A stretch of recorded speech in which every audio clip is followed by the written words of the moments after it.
หลังจากคอยเทศนอกเทศน้ำเสร็จไปทีเรียบร้อยทุกคนนี่ก็จะสิพาเมียลงมาสไลด์ทอทุกคนอยู่ชั้น7เนาะเพราะว่าเฮาหลวบตัดอยู่นี่เนาะเฮาก็ต้องมาสไลด์ขึ้นพี่น้องสไลด์โดยตัวตรงทุกคน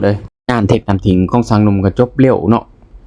จบไวเกินขาดทุกคน2 วันก็จบเลยทุกคน8 ห้องเนาะ8 ห้องบัดนี้คูณไป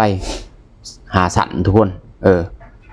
จบแบบง่ายๆเลยทุกคนวิธีสลอกสไลด์นี่ก็แล้วแต่ทุกคนเนาะแบบถนัดได้ก็เฮ็ดเอาเนาะนี่ก็สิพาทุกคนมาเบิ่งวิธีการทากาวทากิ้วเนี่ยบ่ต้องย่านเนาะทุกคนทากาวนี่ทาไปโหลดเนาะแกงไปโหลดมันสิยึกๆยักๆจนมันหย่อยสิตาซ้ำนี่นำไปใช้ทุกคนนี่วิธีทากาวนี่แกงไปโหลดจะได้ก็บ่ถือเฮาดอกเอามันสำนาญเลยเนาะสิจังซี่แหละทุกคนการเฮ็ดเวียกเฮ็ดงานของสร้างหนุ่มนี่จวดจ้าดเลยนี่ออกมาแต่ว่าการสไลด์โดยตัวตรงมันสีขาวน้อยทุกคนประมาณ2 เส้นขางละ2 เส้นเนาะทอมันก็สีอันนั้นขันเลยเสือมันบ่ตรงนี่มันก็สีบิดเบี้ยวๆนิดนึงเนาะแต่ว่าเฮาบังคับไว้ก่อนเนาะเพื่อให้มันตรงนะทุกคนจะต้องเอามือดันไว้ก่อนเนาะเพื่อให้กาวมันแห้ง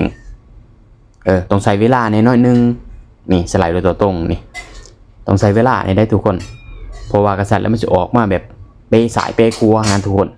บางเถื่อลายเสือมันบ่ตรงกันหลังจากคนสไลด์เสร็จแล้วก็เบิ่งทุกคนนี่สวยงามตามทองเหลืองบ่พี่น้องนี่ผู้ใดมักผู้ใดถูกใจกดไลค์กดแชร์ให้เด้อพี่น้องนี่ผลงานของสร้างหนุ่มนี่สวยงามแล้วนะพี่น้องบอกไว้เลยว่า2 โปะ 3 โปะ 4 โปะรถทุกคนนี่สไลด์จบหมดเนาะทั้งระบบระเบียงทั้งน้ำพอกน้ำพ้นเรียบร้อยพี่น้องรู้เรื่อง